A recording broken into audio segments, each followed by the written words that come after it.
qoricha marfeetii waraabdee kaatee akka hin mul'annetti immoo marfee sanaatiin immoo muuzii keessatti gadi naqxe jechuudha. Akka isheen yeroo muuzii sana nyaatte lubbuun ishee darbee achuma bakka sanatti kutaa ishee keessatti arginee du'aa arginee jedhan irra caalaa yeroo baay'ee jechuudha.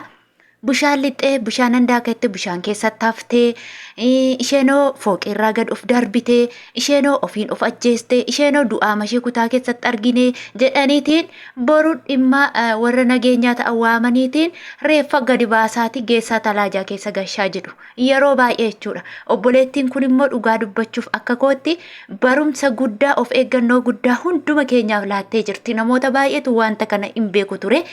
Nagaa waaqayyo siniif haa baay'atu. Hordoftootaa fi jaallatamtoota kabajamtoota maamiloota kiyya. Egaa har'a abee maal nuuf qabattee dhufte yoo jettan jechuudha. Waan barumsa guddaa qabu obboleettii kana mudate namoonni baay'een kan ittiin lubbuun isaanii darbanii jiran akkasumas immoo gara fuulduraatti illee namoota baay'ee kan mudatu danda'udha. Nuti immoo kanarraa argine akkamitti akka of eeggachuu dandeenyu jechuudha. Egaa akkuma beekamu waggaa baay'ee jettee waggaa 30 yoo jedhu mana namaa keessa gaafa sitti jijjiiraman bineensuma isaan bakka hamma si jaallatan si jibbu hammoo gaafa wanta tokko sin feene akkasuma si godhu jechuudha. Maal taate obboleettiin kun yoo jettanii akkuma koof akka keessa mana namaa keessa hojjetti mana namaa keessa otuma hojjettuuti nyaata hojjetti jechuudha. Argitaniitu baay'een keessanii karaa tiktookii beekii wallaggaa akkasumas immoo ayyaantu haadha miskiinaa irraallee argitanii jirtu viidiyoo kana lamaan anillee karaa feesbuukiitiin barreeffama isaan dubbise jechuudha. Obboleettiin kun argitanii jirtu baay'ee kan dafqiteetiin yeroo kana abidda kana keessa dhaabbattee nama nyaata hojjetu ture.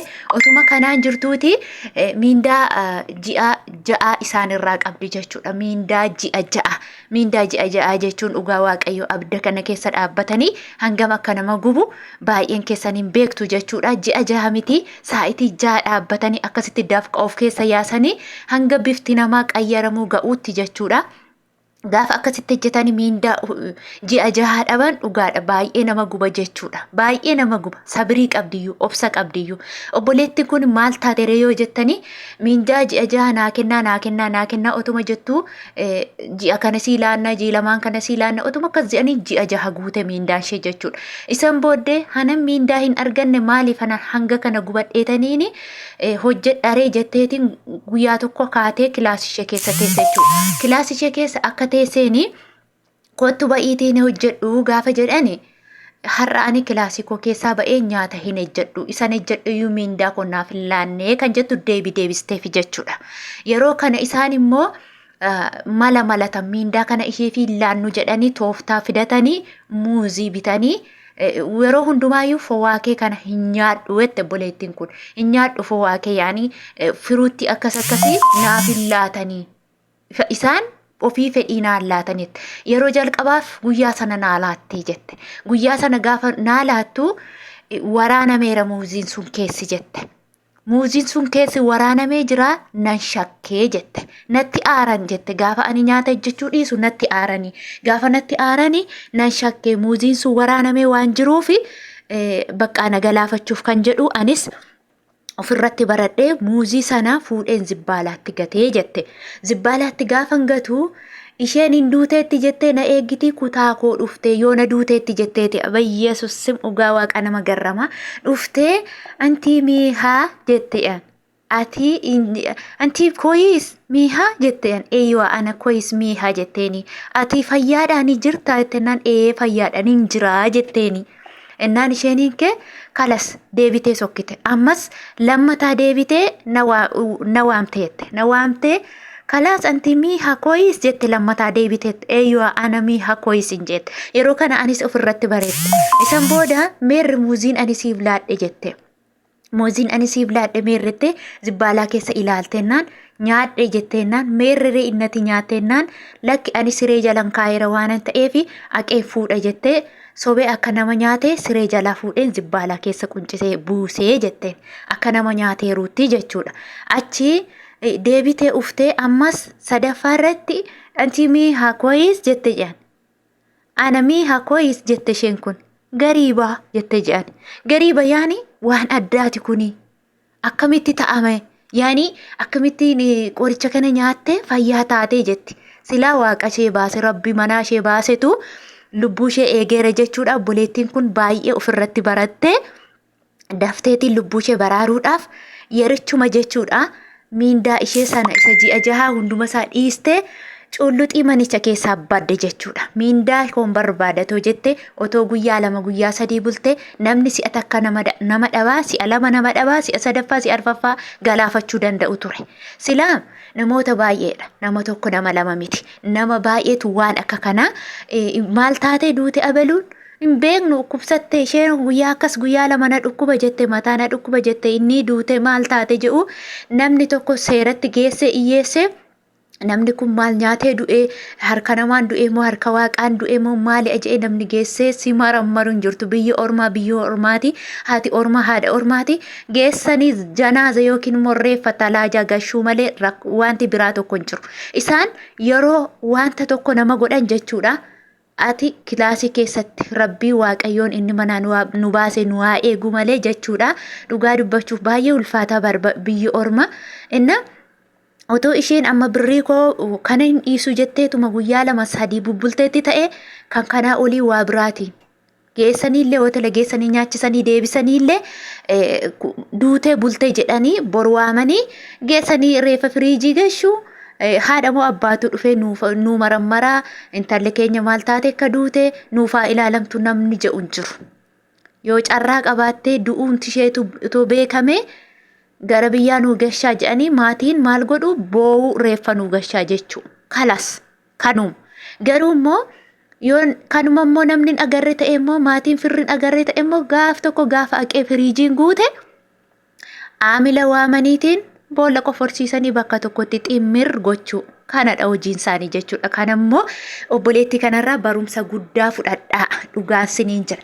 Gaafa jara wajjinii wal loltan taayim yeroo itti wal loltan miindaa irratti isaa ta'u namni karaa hedduu wal dhaba jechuudha. Karaa hedduu dhalli namaa karaa hedduu wal dhaba. Maaliif yoo jettanii haadha keenya miti fira keenya miti namni yeroo kanatti haadhaaf abbaa wajjiniinuu ni walitti bu'a.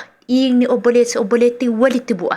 Gomjiif eeleen akkuma walitti bu'u namni walitti bu'a jechuudha. Yeroo kanatti biyya ormaa keessatti yeroo wantoonni akka kanaa isinitti dhufu badanii ofii sinfinnaa baduutu cubbuudha malee jechuudha. Namoonni tokko tokko anis akka abaluu bahee uffata bareedaa uffadhee bahee bashannanee jiraachuun barbaada biyya kana keessa. Ani amma yoomitti ijaa ofitti xaxeetaniin shakaalaa ta'ee jiraadha jedhee kan badu jira. Namoonni tokko tokko immoo kunoo akka obboleettii kanaatti kan lubbuusaa baraarachuuf jecha badullee ni jira jechuudha. Kanaaf hunda miti namni hunda miti kan cinqamus hunda miti carraadha bakka biyyi ormaa carraa hanga ta'etti immoo gaafa wanti akka kanaa isinirra ga'e jara wajjiniin gaafa wal loltan maallaqa keessan yoo akkam ta'e baay'istanii hanga kana irraan kaayina anumti mataa kootiinuu jechuudha. Dura yerootti riyaala 700 nuu laatan turan jechuudha.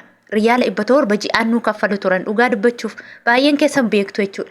Yeroo sana ji'a 8 faattan harkaa fuudha. Ji'a 8 guutuu isaan harkata miindaan koo jechuudha. Ji'a 8 kana keessa miinda ji'aan 100 kaardii bilbila isaanii irratti guutanii ji'aan 100 guutanii daqiiqaa hammana odeessisiisan hin beeku bilbilli kan isaaniiti waan ta'eef jechuudha. Istoob yoonaan jedhanii nan dhaaba'ani.